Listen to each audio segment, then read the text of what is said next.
Future of direct selling दरअसल क्या है कि वो आपको पता है फ्यूचर ऑफ डायरेक्ट सेलिंग। मैं भी ऐसे जब बच्चा था 20 साल का था, दाढ़ी मूछ भी नहीं आई थी, तो यही पूछता था future of direct selling.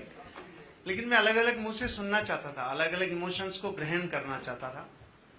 Direct selling का फ्यूचर किसी भी चीज का भविष्य उसके अतीत के गर्भ में छिपा होता है। देखिए, हर एक बीज में एक वृक्ष छिपा हुआ है, ये ख्याल में है। बीज में वृक्ष छिपा है, एक दूध में घी छिपा हुआ है, एक पत्थर में प्रतिमा छिपी हुई है, लेकिन एक प्रोसेस से निकलती है, एक प्रोसेस से उस अंजाम तक पहुंचाया जाता है।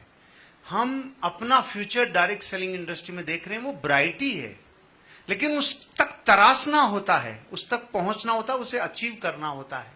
और ये बिजनेस क्यों आपको फ्यूचर बनाएगा, उसका रूट कोज बता देता हूं। जो व्यापार जीवन के अनिवार्य हिस्से से ही मिलकर बना हो, दोबारा, जो व्यापार जीवन के अनिवार्य हिस्से से मिलकर बना हो, उसकी तो कामयाबी होना तय है। नहाना, धोना, खाना, पीना, उठना, बोलना, चलना, हैबिट्स, बिहेवियर, डिसिप्लिन, जीवन के किसी हिस्से को नहीं छोड़ा, हर हिस्से को कवर करने वाला अगर व्यापार का बिजनेस मॉडल है तो 100% कामयाबी मिलना ही है। और आज इंडस्ट्री पूरे वर्ल्ड वाइड इतनी बड़ी हुई है, उसका कारण यह है, यह जीवन के अनिवार्य हिस्सों से ही मिलकर बना है। तो 100% ब्राइट फ्यूचर है। अपने आप को न्योछावर करिए, बस बीज है, लेकिन वृक्ष बनने के लिए विस्फोट करना होगा, फूटना होगा, जर्रे जर्रे को टूटना होगा, वृक्ष जरूर निकलेगा। आपकी पहली बात। आपने क्या बोला सर? ओह, आपका तो इमोशनल बात थी। दीवाना कैसे बनाए? मुझे आज तक इस सवाल का आंसर नहीं पता, दीवाना कैसे बनाए। बस एक चीज सुनी थी मैंने कि जब भी आप अपने जीवन में अंदर और बाहर से एक हो जाते हो तो फिर ह्यूमन आपके साथ कनेक्शन बनता है। अमेरिका में जब भी कोई नई चीज होती है तो वो लोग रिसर्च करते हैं। तो जब पूरी दुनिया में भारत के मंत्रों का बोलबाला था तो अमेरिका ने ऑसिलोस्कोप बनाया।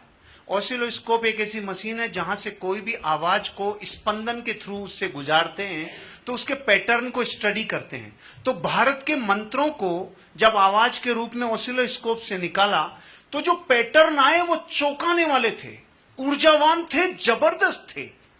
तो फिर अमेरिका ने 20-30 लोगों को कहा, खुद के लोगों को, आप भी भारत के मंत्रों को रटो, आप भी भारत के मंत्रों को पढ़ो, आप भी उच्चारण सीखो, उसकी राग और लय सीखो। उन्होंने ऐसा ही किया। अब की बार उन्होंने रिकॉर्ड किया, कई वर्षों की मेहनत की। जो भारत के लोगों के मंत्रों की आवाज थी, आवाज सेम थी, मंत्र सेम थे, उच्चारण सेम थे, लेकिन जैसे ऑसिलोस्कोप से निकाला, अब की बार पैटर्न मरे हुए आए, ऊर्जा विहीन पैटर्न आए। तो चौंक गए वो लोग, अरे बाप रे, मंत्र तो सेम है, उच्चारण सेम है, सब कुछ सेम है, फिर फर्क क्या है? लोग सारे समान हैं। कुछ लोगों का स्पंदन लोगों तक पहुंचता है, कुछ का नहीं पहुंचता, लेकिन एक रियल डायरेक्ट सेलर का स्पंदन सामने वाले व्यक्ति तक तब पहुंचता है जो मंत्रों के आवाज में जो फर्क है। आवाज तो सब कुछ सेम थी, फिर वो ऊर्जा से लेस और ऊर्जा विहीन कैसे आए? आप बताइए ना। ऑसिलोस्कोप से दोनों आवाज निकाली, फिर क्या फर्क था? उन्होंने आवाज केवल वोकल कॉर्ड से निकाली थी। वोकल कॉर्ड से निकलने वाली ध्वनियां तो पूरे 800 करोड़ लोगों को भगवान ने दिए, लेकिन वोकल कॉर्ड से निकलने वाली ध्वनि जब आपके भीतर के इमोशन से, विचारों से, आत्मा से निकलती है तो दोनों चीजें, इनर कोर और एक्सटर्नल कोर, दोनों कनेक्ट होती है। मैंने तो गुरुओं से यही सीखा सर, कि जब भी आप बाहर से और भीतर से एक हो जाते हो, आपके जीवन की सहजता जब बाहर हो जाती है, आप जो हो वो बाहर प्रकट रहते हो, तो फिर कनेक्शन और बॉन्डिंग बहुत स्ट्रांग होती है। ये मेरे गुरुजी ने सिखाया था, मुझे पता नहीं चला। फिर उन्होंने कहा, हर्ष ऑलमोस्ट तेरा लगभग ऐसा है, इसलिए तू कनेक्ट कर पाता है। आपके सवाल का आंसर